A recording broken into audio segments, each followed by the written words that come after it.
So I have the pleasure of inviting or welcoming today Georgia Baum. Georgia Baum is an IDHC staff member. She is our foot care client services worker.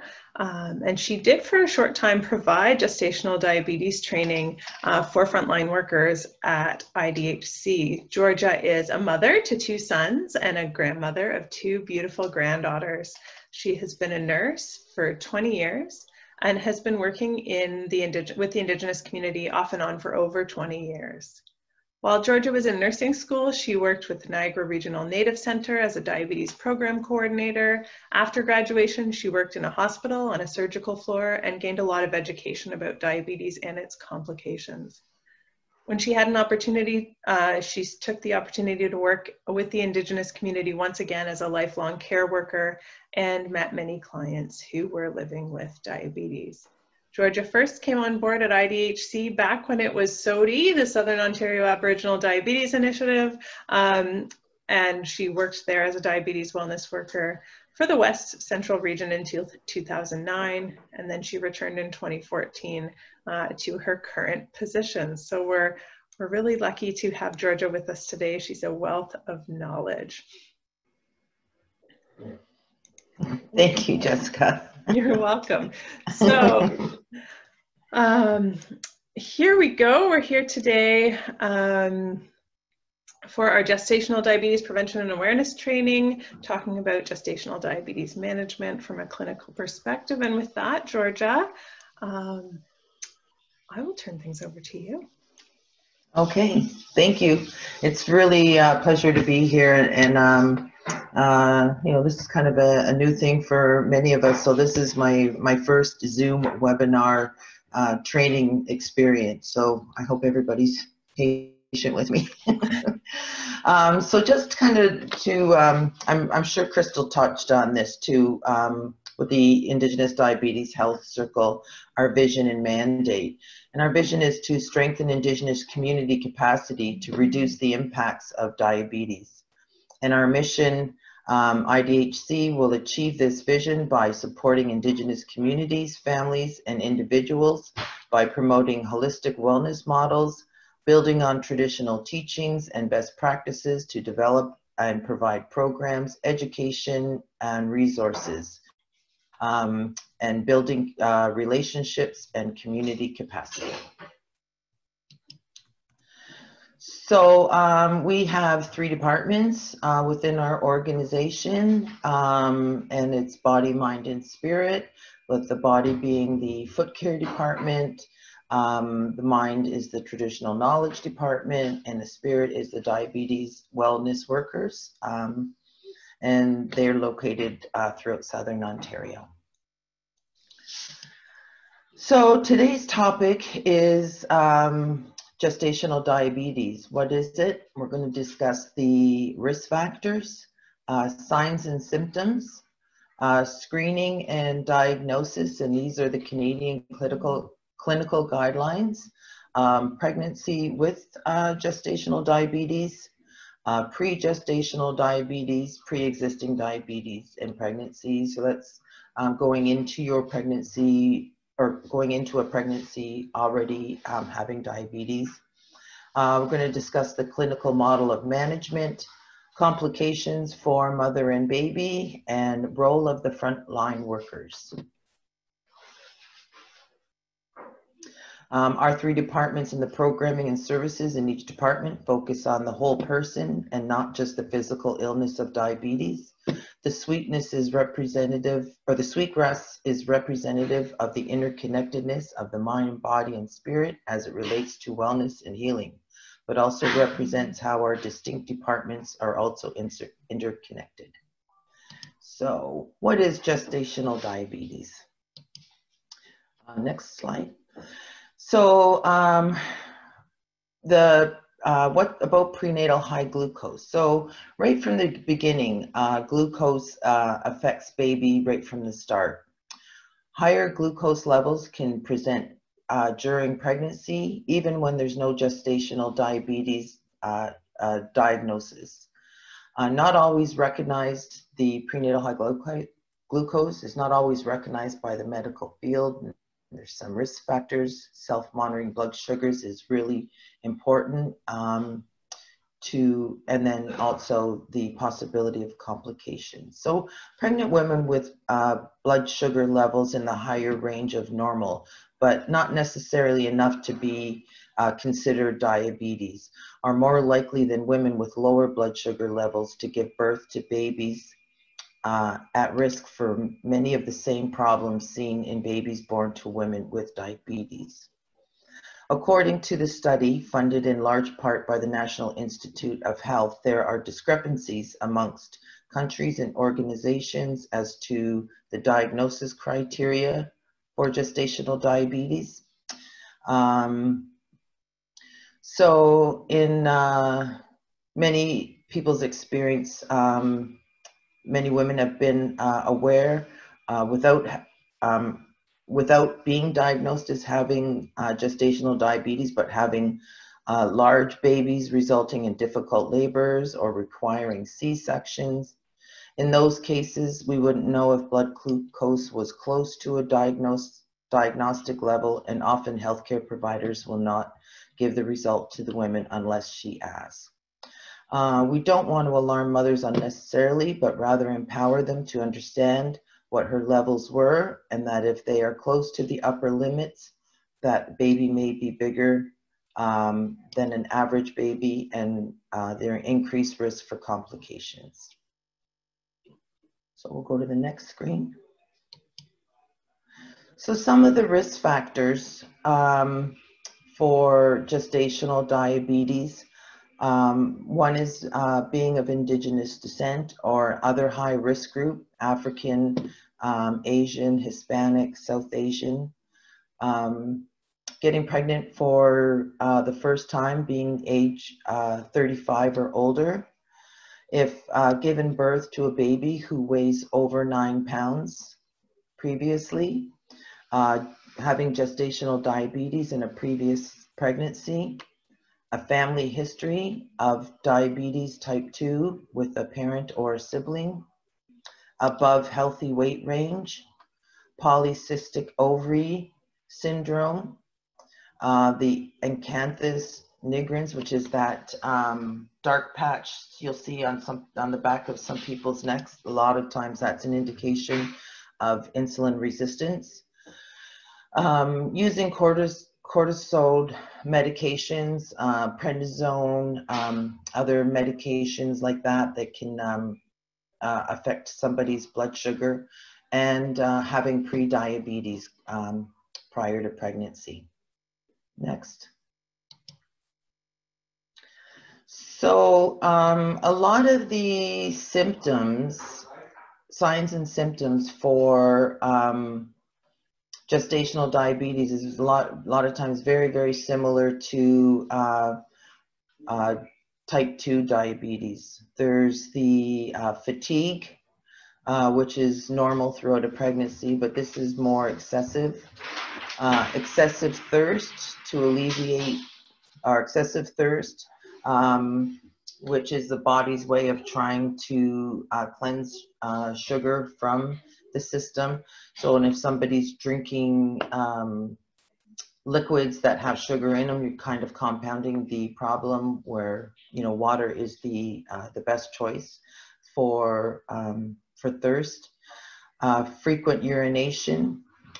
This is another sign of diabetes in pregnant women. Frequent urination at the beginning of a pregnancy is quite normal too. So some of these kind of blur the lines a little bit.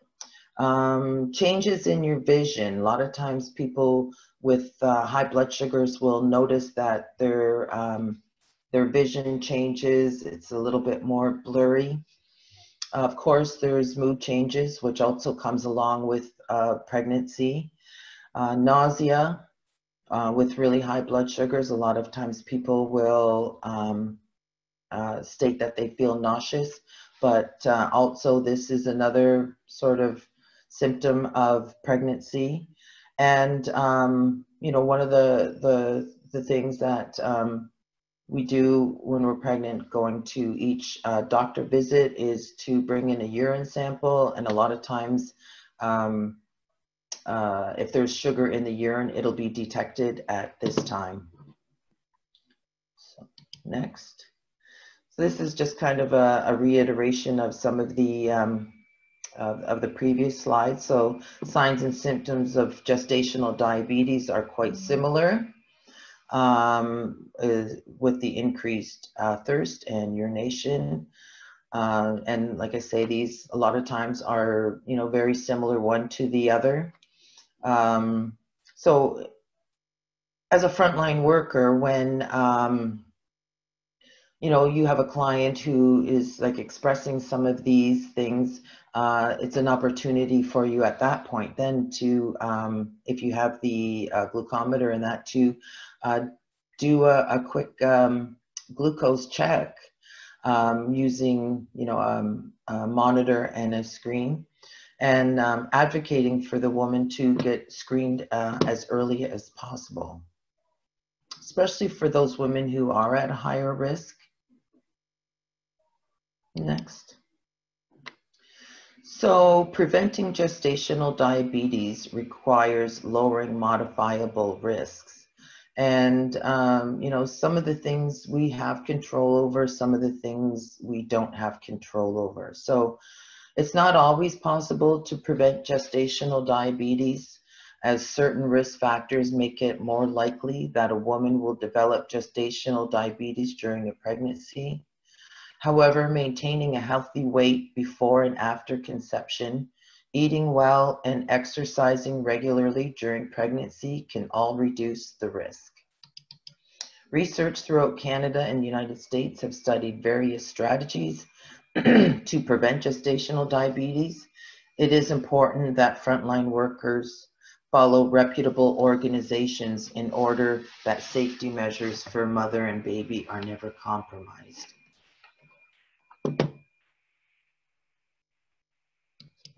Next.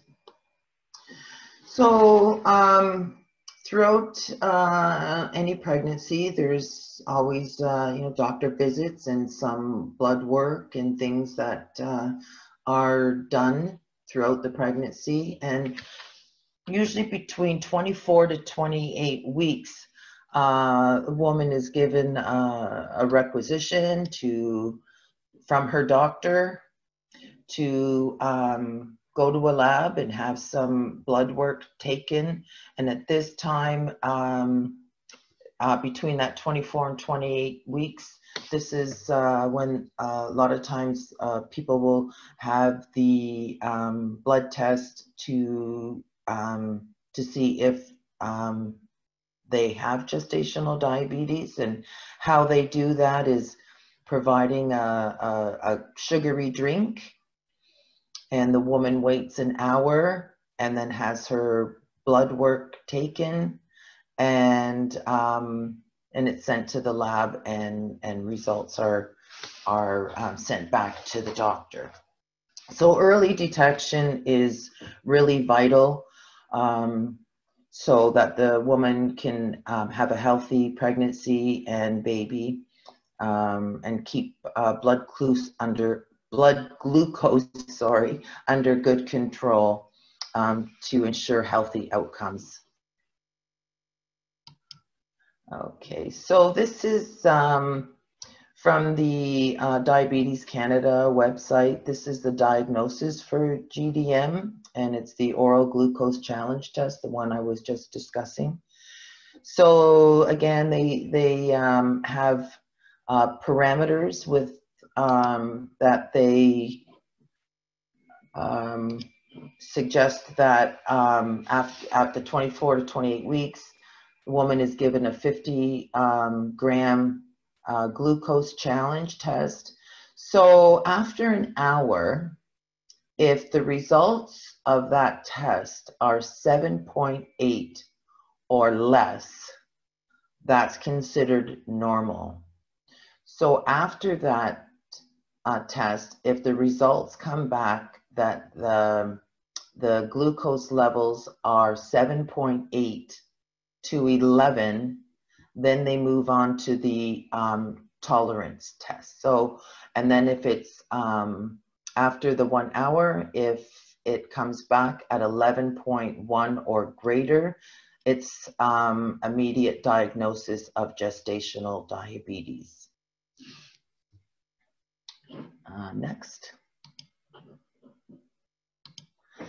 So, so it kind of was explaining a little bit here, like with the first approach, and if it's less than 7.8, they just go and they reassess if necessary later. If it's kind of in this gray stage, 7.8 to 11, they redo the test with higher amount of glucose, and they measure at the 1 hour and the 2 hours, blood is drawn. If at 10.6 or greater after the 1 hour, and even if it's just 0.1 of a value that is exceeded, it is a diagnosis of gestational diabetes. Does that make sense to everybody? I hope. Okay, next. Georgia, I'm monitoring the chat box here for you. I haven't seen any questions yet, but okay. Oh, I say a yes. Yes, Chimagwech. So people are understanding, or at least one person is understanding. So okay. you keep going. Oh, good. So then this is like the next slide is just like a little bit more of a closer closer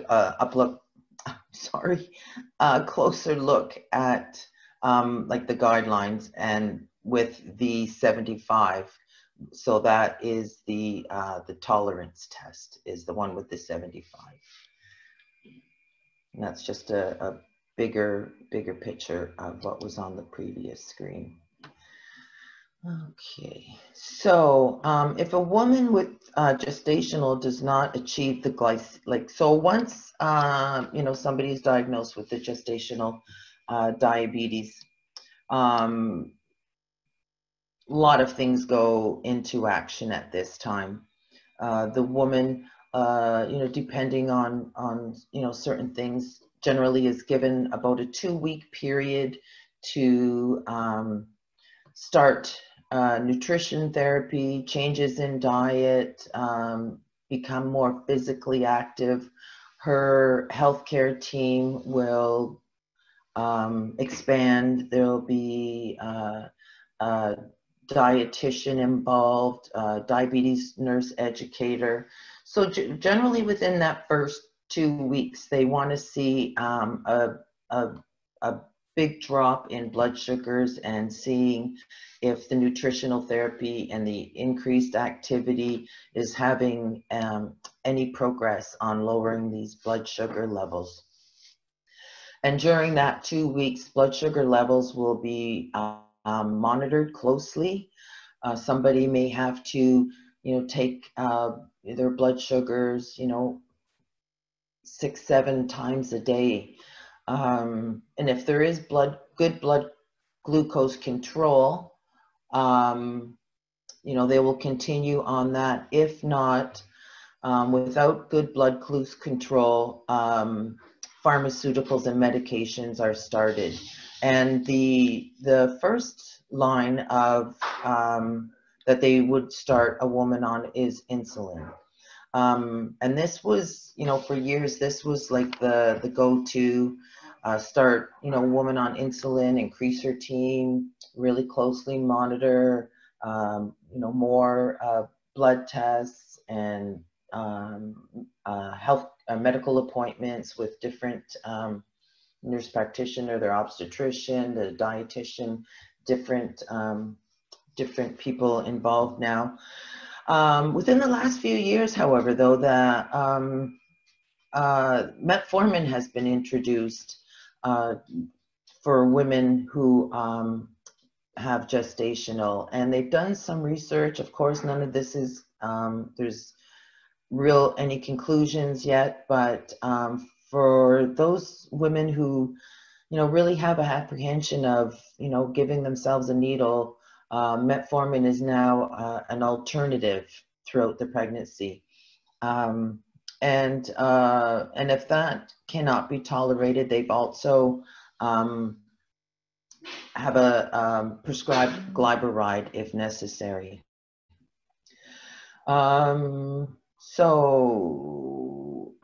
Which is kind of good news. That's not necessarily, you know, somebody has to go right to the needle. So that's kind of good news and interesting for the. So this next slide. So after the diagnosis of gestational, there's, oh, where do we go here?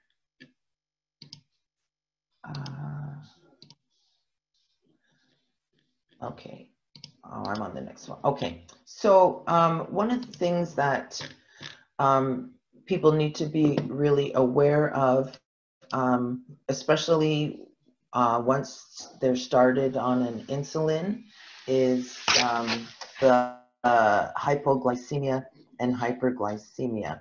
So hyperglycemia is higher than normal levels of glucose or sugar in your blood. And some of the signs and symptoms of that are the excessive thirst, excessive urination, hunger, fatigue. A lot of times people will, their skin will become dry and itchy.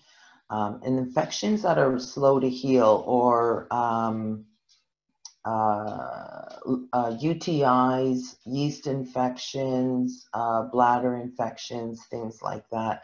A lot of times, you know, if there's the bacteria that's present and there's high glucose levels within the blood, the sugar feeds the bacteria, so it's a great opportunity for a breeding ground for, you know, certain bacteria. So it's really important for that to keep blood sugars within their normal ranges. So and then sometimes people with hyperglycemia, they don't have any symptoms at all. In this case, the only way to know is to be monitoring your blood sugar levels, either prescribed by a doctor or nurse for lab tests, finger pokes. People could have their own glucometers at home and able to, you know, check for themselves on a daily basis. One of the more concerning things, especially for people who are on insulin, is the hypoglycemic reaction. And this can be deemed a medical emergency. So it's really, really important for frontline workers to know what these signs and symptoms are and to relay that information to their clients of who are especially on insulin, because once it's injected, it's in the body. So knowing these signs and symptoms of a low blood sugar, this includes hunger, dizziness, and these are kind of the things that will first manifest and show themselves. So there will be dizziness. A lot of times people will be sweating. You'll see like hands shaking. They'll become pale, confused. It almost appears as though that perhaps like, they're impaired in some way. Blurred vision, irritability, fainting, and possible seizure, then coma. And, at this point, like, you really need to have a medical intervention. So it's really important to be aware of these signs so that a low blood sugar, while it's happening, can be identified and quickly resolved with apple juice, something to bring the sugars up. And then after getting the blood sugars up, it's really important then to have something to eat, because that, if you take a juice or dextrose tabs or something like that, they can start kind of spiking your blood sugars, but it's also really important to get something in your system to help maintain and level those blood sugars out and to sustain them, so that you don't drop back low again. So if somebody's past this irritable, confused stage that they're starting to lose consciousness and their ability to swallow or eat becomes a non-option, then some sort of medical intervention would need to be in place. So again, this is like I have to stress the importance of being able to identify the hypoglycemic reaction. Not as common with the oral medications, but certainly with somebody using insulin, especially somebody starting it for the first time. It's really important to be able to identify these things and have some sort of fast-acting sugar available at all times. Okay, so next. Okay, I'm gonna have to open this one up. Okay, so how might a pregnancy with gestational be different? So once somebody's been diagnosed with gestational diabetes, it's now a high-risk pregnancy. So with the potential of complications for both mom and baby. There'll be many more medical appointments and tests that will be required and to follow the clinical parameters. Self-management and diligence required by the mother. So she will have to be doing blood glucose monitoring, really paying attention to her nutritional guidelines and following a diet that would be, low in sugars, higher in protein, fresh vegetables and fruit, and of course, needing to combine that with physical activity. And we don't really recommend women during pregnancy to start anything new. But walking has always, can always be incorporated into the day, and you can increase the intensity, increase your distance, and and things like that, without really compromising too much. So a lot of times with the diagnosis of a gestational, comes with some concerns and heightened emotions and some fear and anxiety and a lot of questions and perhaps guilt, thinking that, is there something that could have been different? Is there something that the mother did do or didn't do? So and as frontline workers, it would be your role to help subside these negative emotions that somebody might be feeling. Excuse me. Sometimes like women will feel like they're, they've lost out on this chance to have a quote normal pregnancy and maybe even feel a bit alone. So this is really where the frontline worker can come in, and other community supports can come in to help through this process. Okay, so the clinical model of management, primarily and optimally, like we want to keep those blood sugars within the normal ranges.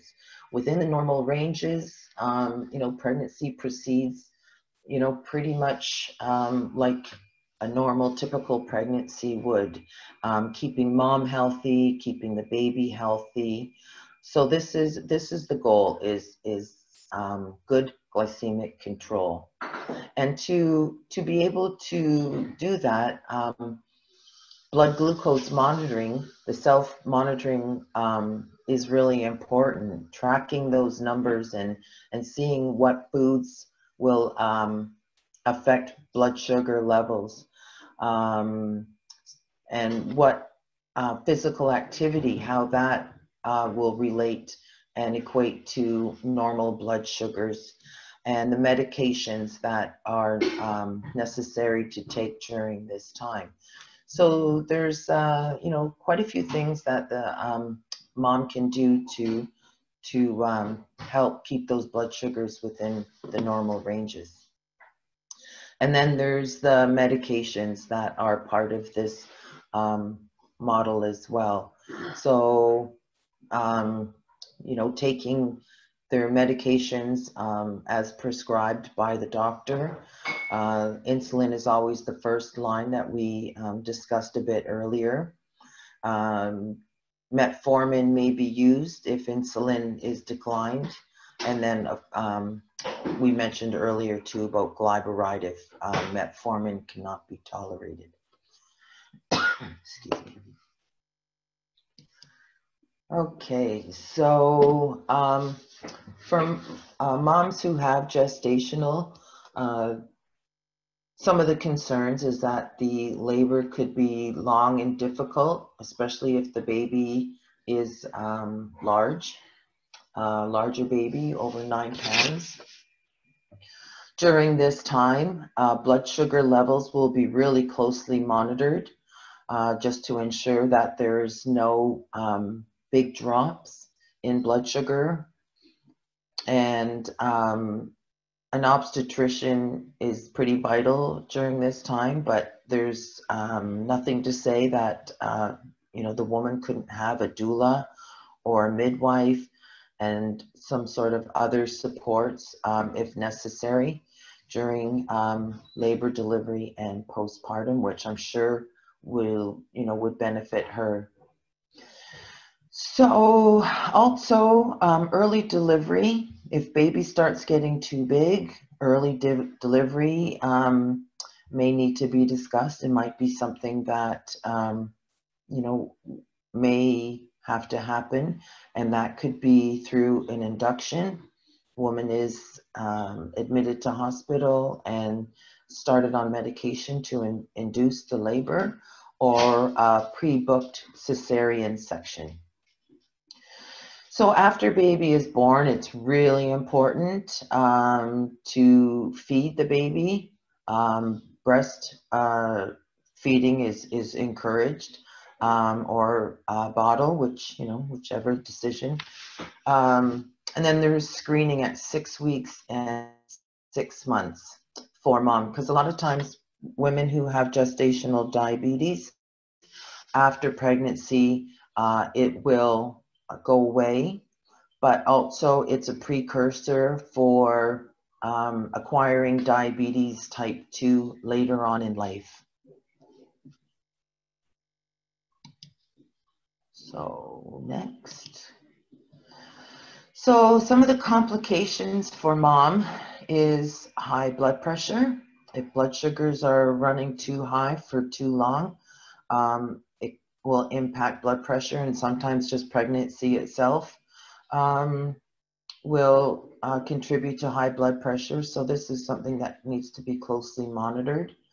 Polydramnose, which is extra amount of amniotic fluid, and it's believed that if glucose or blood sugar control is if blood sugar is not controlled and there's high blood sugars that mom has, that blood supply that she has also feeds her baby. So baby is getting fed higher amounts of sugar. And we know from previous that the one of the signs and symptoms of diabetes is excessive urination. So it's believed that because the baby is being exposed to higher glucose levels, their body also is trying to excrete the extra sugar by urinating more. And it's believed that this extra amount of amniotic fluid is in relation to high blood sugars that the baby is being exposed to in utero. And also with high blood sugars that are going through the placenta into baby, their little pancreas is also trying to deal with these high blood sugars. So baby, it's also making more insulin at this time as well. So there could be delivery complications. Having a big baby, there's, we discussed this earlier, sometimes C-sections are going to be necessary, early inductions, and if baby is being born naturally or normally, vaginally, sometimes there'll be shoulder dysplasia and other things that can cause complications. Preterm labor, a woman could go into labor a little bit earlier than she should. Having gestational in other pregnancies, and an increased risk of type 2 diabetes later in life. So complications for babies is macrosomia, and this is significantly larger than average baby. Jaundice, respiratory complications, a drop in glucose level immediately after delivery, and an increased risk of type 2 diabetes and obesity within childhood and throughout their life. So to kind of, I guess, express some of the seriousness, like of you know, the drop in glucose immediately after delivery. So as mentioned a little bit earlier, if baby's exposed to high levels of sugar while in utero and high levels of insulin while in utero, and at birth, when the cord gets cut, that sugar supply has now been cut off, and baby has excess amount of insulin within its system. So that insulin is now attaching itself to sugar, and baby's blood sugar levels can plummet very, very quickly. And that is why it is so important, if able to, is to get the baby on the breast and start feeding immediately. And if that's not possible, you know, a formula or some sugar water. I think generally they do like a sugar water at birth if baby's blood sugars start going down too fast and too low, because this again is a hypoglycemic reaction which can become a medical emergency very, very quickly. So you know, over 20 years ago when I first started working in diabetes, you know, diabetes type 2 was considered like an adult onset disease. So the risk factors, you know, were being over 45, sedentary lifestyle, overweight, you know, the list goes on. However, over those last 25 years, it's now changed. The demographics of people who get diabetes now ranges from childhood into adulthood. So we have a whole generation now of young people who have diabetes in their teens, early 20s, and you know, this can be challenging, one, in trying to become pregnant and also maintain that pregnancy through to the end to have a healthy baby. So a lot of women are going into pregnancy already with diabetes. So that's what this pregestational diabetes is talking about here. So there's like higher risk for preeclampsia, and that also is very serious complication, miscarriage and stillbirth, birth defects, bigger babies, and of course the C-section and preterm labor. Georgia, I just Yes. held someone with their hand up. So someone named Teralyn has a question. So Teralyn, I'm going to allow you to talk here. You should be able to unmute yourself and ask your question.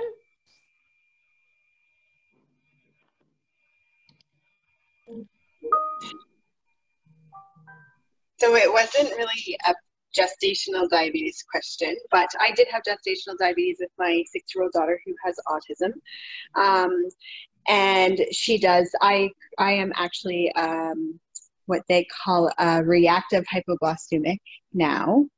But my 6-year-old also has reactive hypoglycemic moments, but she struggles with ingrown toenails and dry skin on her feet, and she has a difficulty walking. She was born with shoulder dysplasia, was 8 pounds, 13 ounces. I did not have gestational diabetes, or not diagnosed anyway.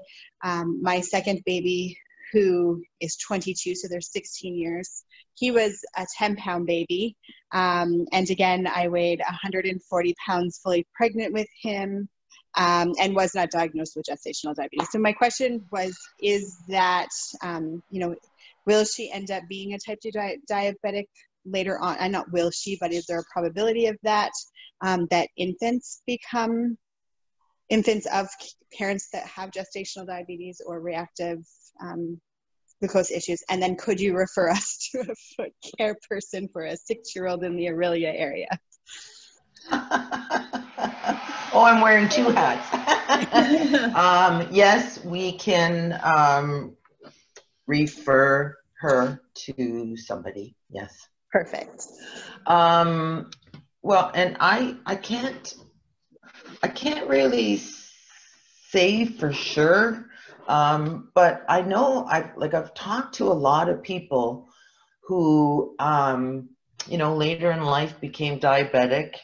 And they, you know, a lot of times, you know, part of their story is, when I was younger, I used to have like hypoglycemia all the time. Like it was like almost like the pancreas was overstimulated, making too much insulin. And then at some point, like the coin sort of flips and, you know, it's not making enough insulin, or the insulin it's making isn't sufficient to, you know, to do its job in taking the glucose from the blood and moving it into the cell. So, you know, no, I can't say for sure, but, you know, some of the preventative things, you know, eating a balanced, nutritious diet, you know, staying active, keeping those stress levels managed properly and appropriately, and you know, there's things that can, you know, you can do to maintain health. So like for me to just say yeah, it's going to happen, or no, it's not going to happen, I wouldn't be able to really at this time. But you also bring up a really good point of you know, I've known of a few people who were never, you know, specifically diagnosed with gestational diabetes. However, at the end of the pregnancy and during delivery, like there was a lot of the things that were similar. You know, baby's blood sugar would drop at birth, you know, baby was big, you know, some other of the complications and things like that, but never really with the diagnosis of GDM. So, I mean, this is just a personal thought and feeling, is that, you know, for those women who are at a higher risk, I believe they should be tested much earlier in pregnancy.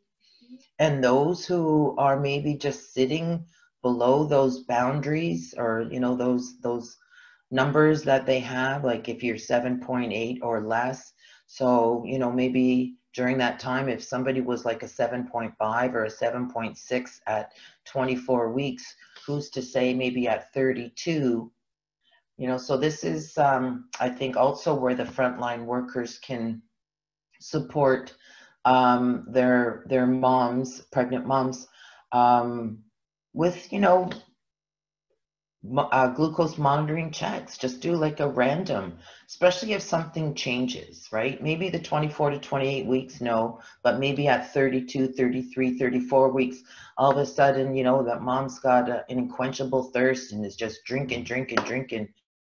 And, you know, just some of these other signs and symptoms start showing up. Like doing a random glucose is, you know, it's not going to hurt anything, right? But it'll either, you know, give you insight into like in further investigating or give peace of mind. You know, but it's just a snapshot of what that blood sugar is at that moment under like certain conditions, right?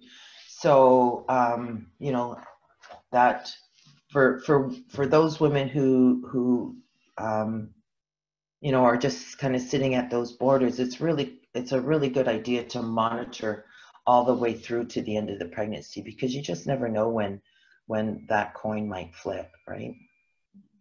Thank you, Georgia. I've got another question here that relates to this slide. So before we move on, maybe we could address it. First of all, you've got a compliment. Someone appreciates how well this information is being presented. And second, we have someone who's looking for a bit of clarification about preeclampsia. Okay, so it's a complication in pregnancy that's characterized by high blood pressure, and it'll have signs of damage to like other organs, usually liver and kidneys. And this also is a really serious condition. And what will happen is the woman's blood pressure will increase. Generally, they will gain a lot of weight very quickly. And I think like anything more than 4 pounds in a week. But I also had a friend, I think she gained like almost 10 pounds. And it's just fluid. It's just like, because the kidneys aren't working well and they're not able to do what they're supposed to do, and as well as it affects the liver. And you can become toxic, and it's, you know, very serious for mama and baby, because could lose both. So the preeclampsia is a very serious condition. Mm-hmm. Did that answer the question? Thank you, Georgia. I haven't, I'm sure she'll indicate in the chat box if she needs further clarification. Okay. We're also, oh, she says, yes, that did answer the question. Okay. The other thing is, this is a little getting off topic from our topic here today, but we do have some interest. I think your job title has piqued some interest in people. So there are people wondering how to get in touch with you if they do need more information from you with your Foot Care Client Services hat. Should we post your email address for the group, or what's the best way? Okay, yeah. I will post that in the chat box. Yeah. And I will allow you to continue on your way with the presentation. Okay. So for women that are going like into a pregnancy already having high blood sugars or diagnosis of diabetes, you know, higher risk of miscarriage and birth defects and bigger babies and C-sections and preterm labors. So, as we know, not all pregnancies are planned, but if, you know, becoming pregnant is something that's on somebody's vision board and they're working towards that, especially if they have a diagnosis of type 2 diabetes or even type 1 diabetes. It's all about the planning. If you know you want to have a baby and you know you want to get pregnant, and Grandma Renee next month will talk more about this, is preparing the ground. It's like preparing your garden. You need to prepare your body. You need to prepare and be in the most healthiest state, you know, going into your pregnancy. So if, you know, if planning a pregnancy is you know, in your future, you know, increasing folic acid, you know, making lifestyle adaptations, quitting smoking if that is something, changing nutritional, your diet if necessary, excluding certain things, introducing healthier foods, you know, anything that's modifiable, you know, to help decrease any of the complications is really important during this time. Medication adjustments may be necessary too. You know, if you know, are monitoring and getting yourself physically fit, mentally fit, and that to, you know, become pregnant and have a baby and that. Some, you know, increasing your activity. Sometimes, you know, blood sugars will just kind of start lowering, and medication adjustments may be necessary. So, and I'll, like what we talked about earlier, women with diabetes going into their pregnancy or acquiring gestational in the future, or throughout that pregnancy, it's going to have an extended healthcare team and specialized, because there's going to be the dietitian and the nurse educator and the endocrinologist and, you know, social worker if necessary, obstetrician, midwife, you know, like the team becomes pretty extensive. There'll be extra tests. Of course, moms will probably go for more frequent ultrasounds and blood work just to keep an eye on the size of the baby, because sometimes with this polydramnies, belly will get really big, but not necessarily baby is. It's just more the amniotic fluid, the increase in that. So, you know, making adjustments and you know, having a more healthy diet, exercise. I like crystals. Terminology for stress management is peace finding. So, you know, you're focusing on the positive and, you know, looking at if anything in during, like with your medications, will need to be changed. Okay. So again, it'll be, you know, preparing for delivery, a lot of tests like the last couple of weeks. And most doctors and healthcare teams won't let a mom with GDM go past her due date. That's, I mean, it just makes sense with all the things that we've discussed here. And again, with, you know, the potential for having to do labor. Again, with the pregestational diabetes, same as GDM, breastfeeding is encouraged right at the beginning. Closely monitor blood sugars, and after baby is born, a lot of times can revert back to their regular medications. Say if they were on Metformin and then got pregnant and they got switched to insulin, well, after delivery, a lot of times you can go back to your oral medications. Georgia, on that note, we do have someone asking a question about Metformin. So someone has asked, is Metformin still being used? I thought the government had recalled the drug due to cancer-causing agents. I believe it is still being used.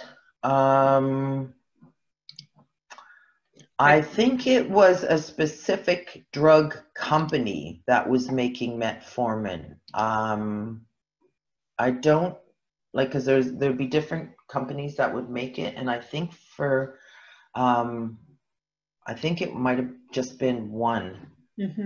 That's what I have. I have Mona here saying that it was only certain formulations that were recalled, and that the person and certain companies. So the person's doctor or pharmacist would have addressed it or should have addressed it.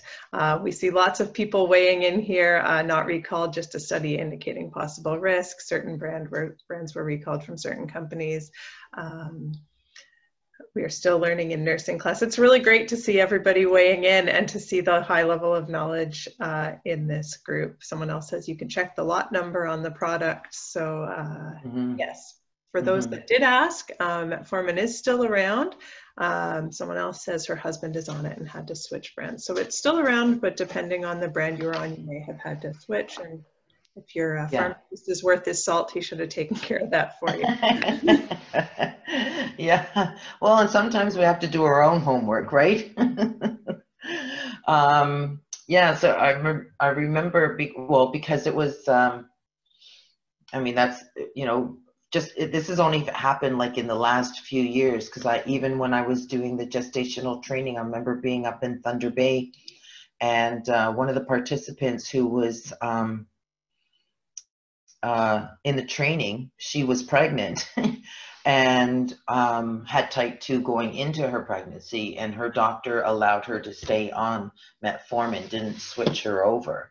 So that was like the first time I'd heard of that. And it's so like it is fairly new, but it used to be yeah, insulin right away. Like there was no playing around.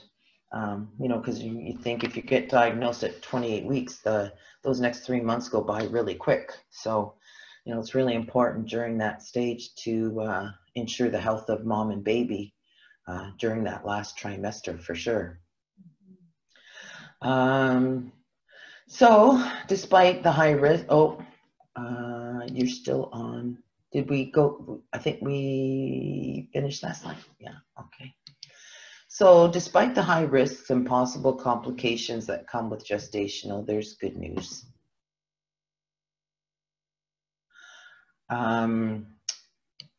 Been like many successful pregnancies for women who have had gestational. You know, it is a serious thing, but I think, you know, with the supports and a lot of the stuff that we already know, and you know, how we can help our clients, the frontline workers, helping and supporting the IDHC toolkit has wonderful things in there, just, you know, for reminders of you know, the food plate, and to drink water, and you know, some sort of peace finding, whether it's through journaling or, you know, physical activity, walking in the woods, meditating, all of those sorts of things, and making sure that you know, the woman feels supported and surrounded. And in this next slide, you'll see that you know, you know, the person, you know, she's not alone. Like there's all of these people that are around her, from nurses and dietitians and frontline workers and pharmacists, and of course family members, and you know, their partner, you know, whether it's you know, dad or a good friend or husband or significant other. You know, we need to really stand around the person during this time to help them through, because I think it could be it is a very stressful time. And, you know, being diagnosed with anything during a pregnancy, I mean, that's just going to add to any other stresses that may be going on in their life. Excuse me. And to encourage your client and your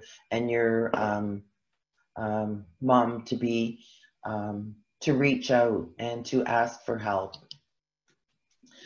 So the role of the frontline worker in prevention and gestational prevention and awareness is creating the awareness within the workplace and the team, expanding your knowledge and nurture the and support for moms, providing space, whether talking circle, getting together with other moms, hearing other success stories, providing information and programs aimed at promoting general healthy lifestyles and healthy pregnancies. Connect with an integrated local elder, traditional teachings where possible. Grandma Renee next month, you guys are gonna love her. you're gonna probably want to book 2 hours because there's gonna be a lot of stuff coming for her. And just reconnecting with culture and some of the birth practices and things like that, where she will get into a lot more. Be the supportive link between community and mainstream and other Indigenous organizations when needed. Connect with other supports such as IDHC for programming collaborations and helpful resources. So I guess at this time we can take some questions. More questions if anybody has them, or a story, or share an experience. And yes, absolutely. I agree, Georgia. I'm going to invite now the group to communicate with us. If you have any questions, you'd like some clarification from anything, please throw a question in the chat box, or you can click the raise hand button if you like. Autumn says, miigwech, well-rounded presentation, Georgia, you rock. I agree.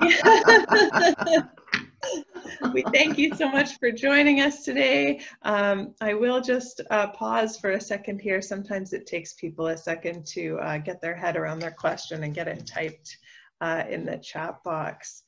Someone else says, it was fantastic. Oh, thank you. And Leanne says, so nice to see your face, Georgia. Hi, Leanne.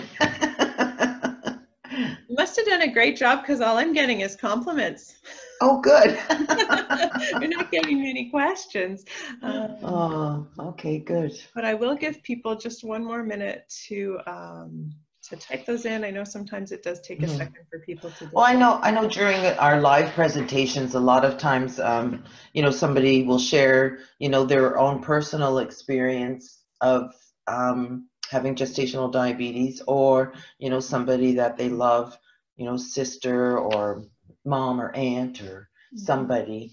And, it's nice to hear success stories. Absolutely. So we do have a raised hand here now. So Jennifer, I saw a raised hand from you. You may unmute yourself and ask your question.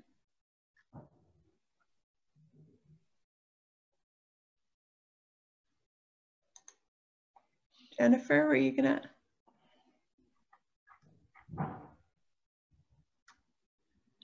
Okay, I'm not hearing from Jennifer, but I also, oh, that was an accident. She says, Kristen seems to have their hand up as well. So Kristen, I'm going to allow you to talk. You may unmute yourself if you do have a question and ask it of Georgia. Awesome, thank you. So my question is, I'm thinking of my own experience, and I didn't have gestational diabetes, but I did have the gestational hypertension.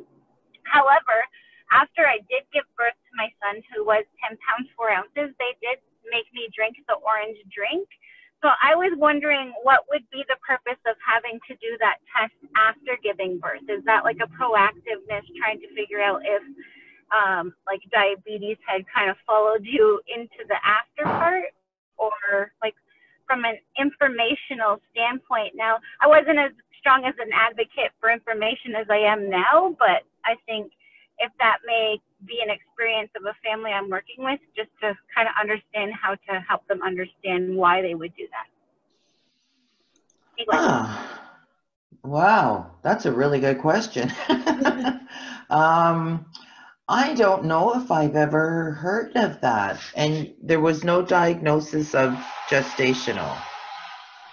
No, they made me try the orange drink, but after I got out of recovery, because it was a C-section, so they brought the drink and said, we're testing for gestational diabetes. And my understanding at the time was like, well, that seems like something you would do in the beginning, not after I had given birth. So it's kind of odd now.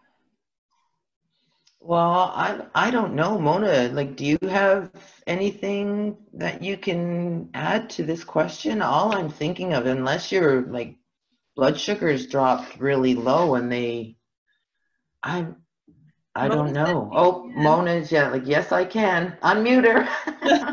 Let me see, Mona. I've granted you permission now to talk. So Mona, you should be able to unmute yourself and Hi there. Good question. I feel like those doctors on the National, you know, people phone in and with their COVID questions, and they always say, "Good question." Yeah, there's a lot of things that could have sparked that doctor or the medical team to test. And like you say, you weren't diagnosed during your pregnancy, but then we have this situation where not every medical team, and depending on the country and everything like that, they have certain criteria for actually diagnosing the gestational diabetes. So if it came back that you did not have diabetes, yes, that's awesome.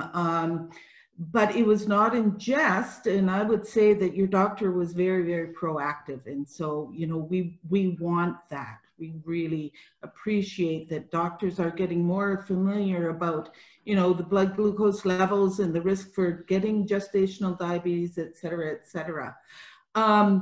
Again, every pregnant woman's body will adapt or not adapted to the pregnancy and the increased need for insulin during that pregnancy. So how long ago was that?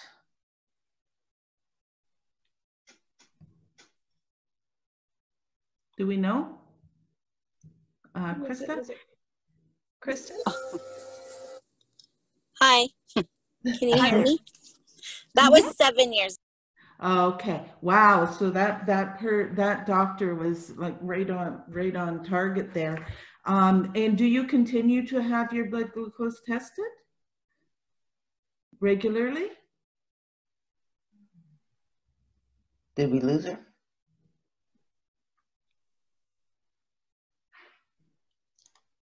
Yeah, maybe we did. So that's a little bit of my thoughts on why that was done at that time. And again, probably a proactive thing just to ensure that there wasn't diabetes during the pregnancy, in order to prepare for another pregnancy or in order to keep watch on you for the years to come. Does that sound like a reasonable response?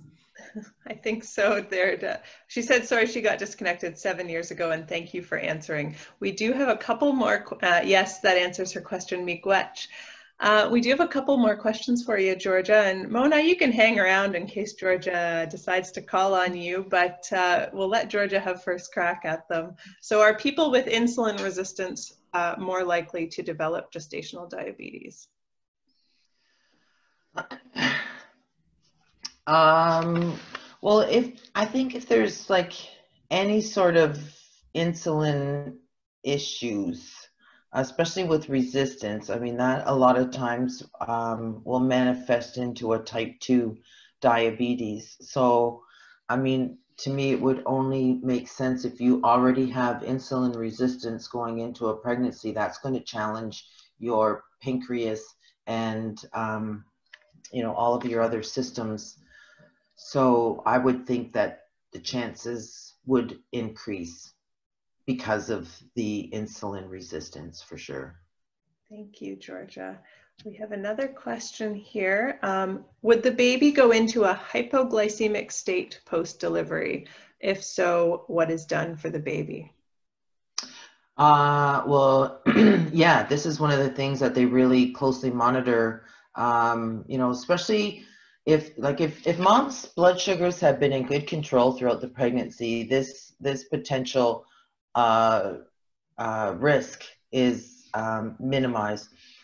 But if mom's had higher than normal blood sugars, and it's been challenging for her to keep them within the normal ranges, like what we mentioned a bit earlier, mom's blood is feeding the baby. So if mom is having high blood sugars, baby's having high blood sugars. And their little pancreases and kidneys and everything are trying to function to keep the homeostasis, to keep everything in balance within their little bodies. So at the time when the cord is cut, that sugar supply has been cut off, baby now has excess insulin going through its system, removing all the blood glucose from the bloodstream, and the blood sugars can drop fast and into dangerous levels. So, you know, this is why we really, really stress about keeping those blood sugars within normal ranges, like within the normal ranges. You know, it's challenging, and that's why, you know, the team is big. That's why you have your nutritionist. That's why you have your support people, you know, like to keep all of these things within those tight parameters is challenging. But the rewards are great. And, you know, maybe if somebody's not successful with that, doesn't mean they're not trying. And, you know, that's why they're you know, like I've heard, you know, some, you know, really difficult stories where, you know, mom wanted to breastfeed, you know, right at birth. And I mean that for many women, that's, you know, sort of the birth plan and the dream and, you know, that. But if blood sugars start dropping too fast in baby, it becomes a medical emergency. They have to do something. And, you know, whether that's giving them a bottle with sugar water, like glucose in water, or starting an IV with glucose, you know, the preferred way I would think is a bottle, you know, to maintain those blood sugars and get them back up so that, you know, something more detrimental doesn't happen to baby. And, you know, it's unfortunate that, you know, some women miss out on that initial bonding experience, like right from the beginning. But, you know, you also have to consider what's the alternative. You know, if baby's going low, they get lethargic, they're not going to latch. They won't be able to suckle, you know. So, you know, they really got to weigh like the pros and cons at that time. And a lot of times it's a split second decision that needs to be made by the medical professionals. So I kind of hope that answers the question and explains it a little bit. I think, yeah. Thank you, Georgia. That was clear to me. Someone in the chat box here says that in the lactation world, they talk about prenatal milk expression for diabetic pregnancies greater than 37 weeks to help learn the skill and store colostrum, bring milk in well, and maintain baby's blood glucose level. We see a huge benefit, which is really interesting. Yes. In my case, I've heard, you know, sometimes the baby, if it's larger, there's concerns, might need that hit of formula right away after, if there are concerns about that blood sugar dropping, is something I've heard. But Mona here, our registered diabetes educator, certified diabetes educator, says she's got something to add. So I'll bring her in for another perspective. Okay, and thank you, Georgia. That was a really good explanation of that. And also, that's really interesting about in the lactation world. Like, I didn't even know that. That is awesome, awesome. That's great news. One of the things that I did want to mention is that with a frontline worker being the support to a person who has gestational, it could be something that you could mention to a mother is that the baby is going to be watched really closely when he or she is born and might go into an incubator. Even though the baby may be big, the incubator in that more medical setting is is to watch the baby closely for the things like the hypoglycemia and the respiratory problems and things like that. So that's one of the things that that can be brought up in a, you know, a non-threatening way, and, you know, a more safe environment to prepare that woman who has been diagnosed with gestational diabetes. And as well, even if there hasn't been a diagnosis of gestational, that baby is going to be watched closely. So, another thing that I would like to add is that we really do promote midwives and doulas, but they are trained on all of this, and they will follow as many safety precautions for a high-risk pregnancy as your obstetrician and your nurses. So we really do promote midwives. Yes, thank you. Thank you, Mona, for that. We have, it's quieted down in the chat box here, and we are coming up to 20 after 2, and we're only here together till 2:30. So I'm just going to share my screen for a moment. Make one last announcement here. So we do thank you, of course, always for joining us. I think there was some confusion today about re-registering. Of course, the people that made it here managed to re-register for today's session, but just a reminder that next month we do have session 3 coming up in this gestational diabetes awareness and prevention training session, and that you do need to register for each one separately. I know it's a little bit of an inconvenience. We're working on streamlining the process, but we do need to register for each one in this session, in this series. But next month, I think, is going to be another fabulous session. We're going to have grandmother Renee Thomas Hill with us. She is going to talk about her traditional teachings around pregnancy and childbirth. It's going to be wonderful.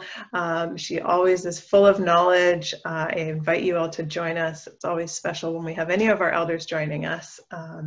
It will be also a Tuesday. It'll be the same time period. So I don't have I believe it's the 17th of November there.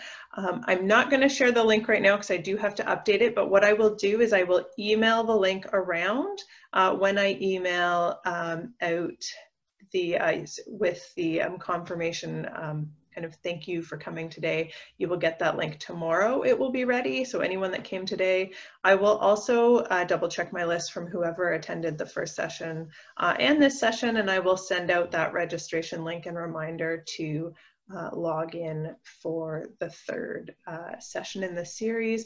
We do record them all, so I can also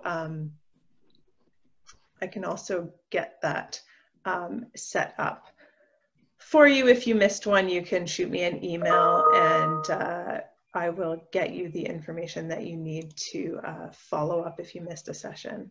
Also, outside of this training series, we also, hey Mona, I'm making a plug for you here. We also in our regular standard IDHC webinar series on November 19th, which is a Thursday, Mona Judri, our certified diabetes educator who works with us closely, will be speaking on family and diabetes in relation to Diabetes Month and doing a talk on that. So again, watch our Facebook page for registration info, but I will also be checking everybody. Oh, with Cody, yes, with Cody McGregor, wonderful Cody on our team.